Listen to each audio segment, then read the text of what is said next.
One of my goals from the very beginning was to get into a gallery.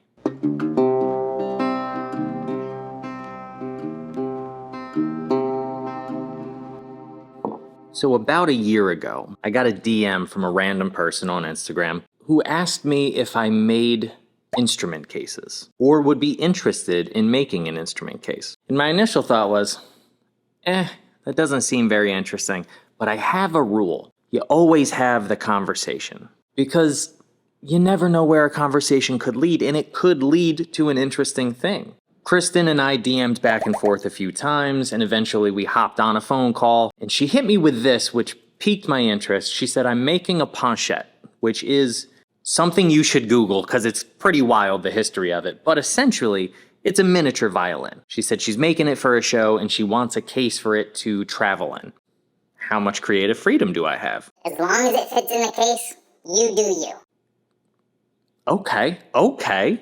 This could be interesting. So we got off the phone and I immediately Googled her just to see her work, see who she was, see what was going on. She mentioned she needed it for a show. Hey, it turns out Kristin's a badass. Kristin is phenomenal at what she does. It was really interesting. Like, you just never know who you're going to have a conversation with. And the more I looked at her work and the more I read about her biography, I was like, oh, this person is dope. I want to work with this person.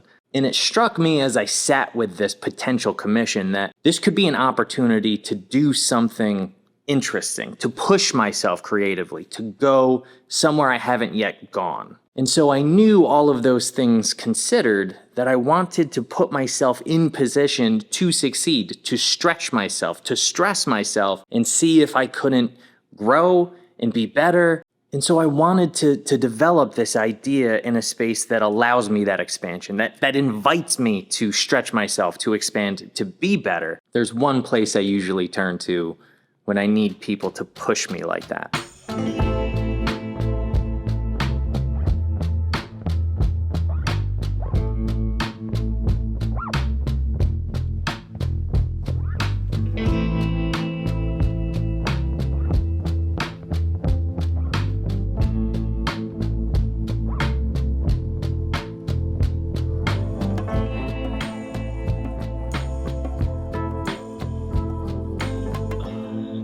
Sometimes you gotta go in the woods for a few days.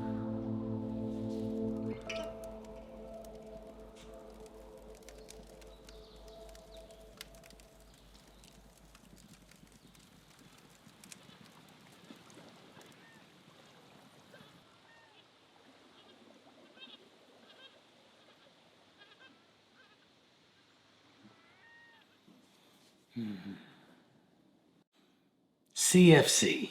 The Center for Furniture Craftsmanship, where I went to school back in 2012, 2013. I've been back here as an assistant, as a teacher, as a student again, and as a fellow, more than once.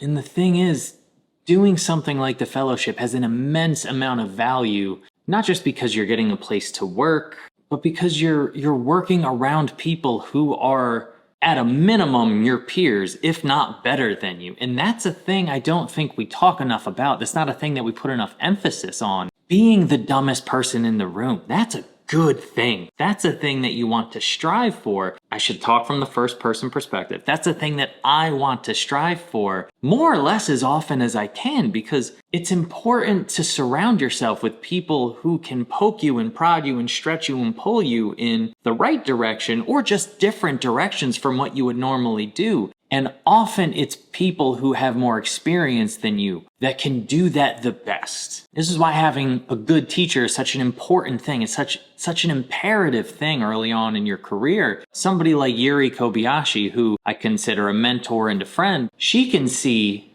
3 or 4 steps ahead of me. And to be able to come here and work beside her, that is the value of being in a place like this. Not to mention, again, the people that you meet, the friends that you make, being around the other classes that are going on, and seeing folks who are where I was 10 years ago, and recognizing that process, that progress. I think there's just so much value in that. And that is exactly why I wanted to work on this piece here. Then I got here and the task began of actually going to find those answers, which is not an easy thing. It's not an easy path to traverse.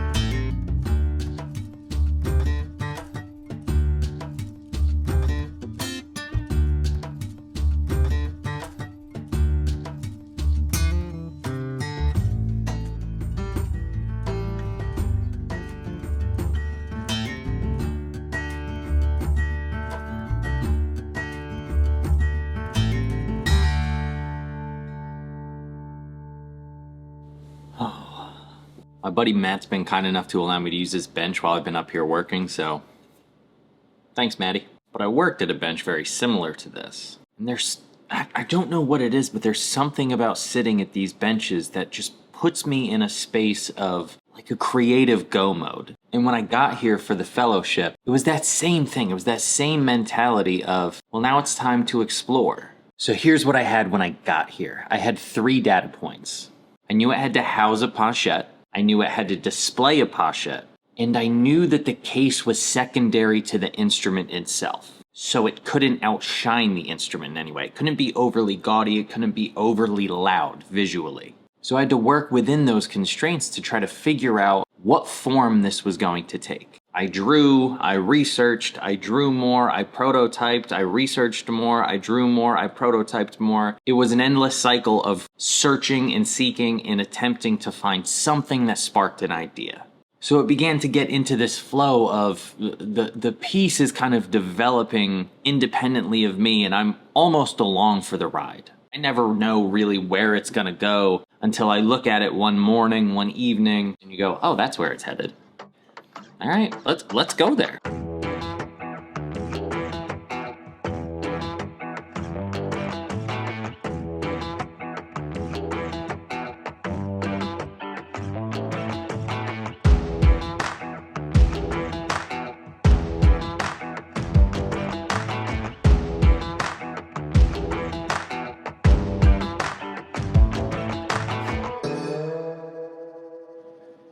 And so when I got the cabinet done, she drove up from Boston. She brought the instrument. She hadn't seen the cabinet done yet. I hadn't seen the instrument done yet. And the moment we saw the other person's work, we were both like, it's so much better than I thought it was going to be even. It's incredible. And then you take these 2 wonderful things, these beautiful objects, and you put them together in this thing that becomes more than the sum of its parts. And it's like,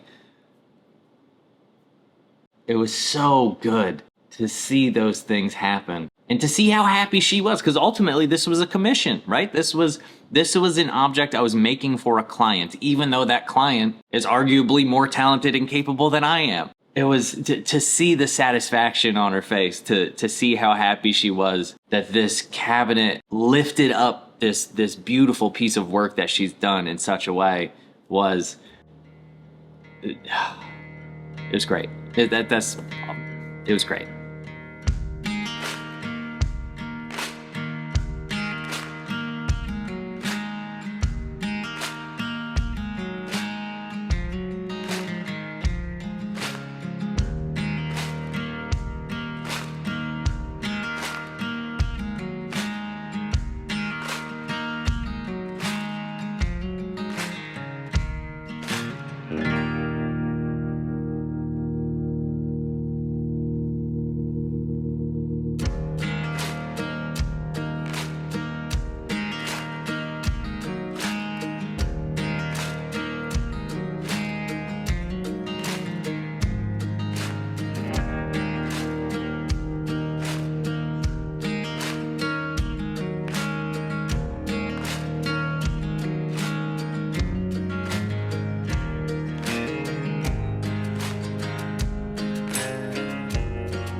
weekend.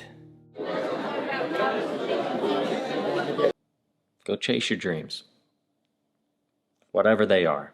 Be it going full-time as a furniture maker, selling a piece, getting a piece into a gallery. Whatever the thing is that you think is your demarcator of success, go chase it. And set that bar high. Set it way up here to a point where maybe you'll never reach it. And accept that maybe you'll never reach it. But don't stop chasing it. Keep after the thing.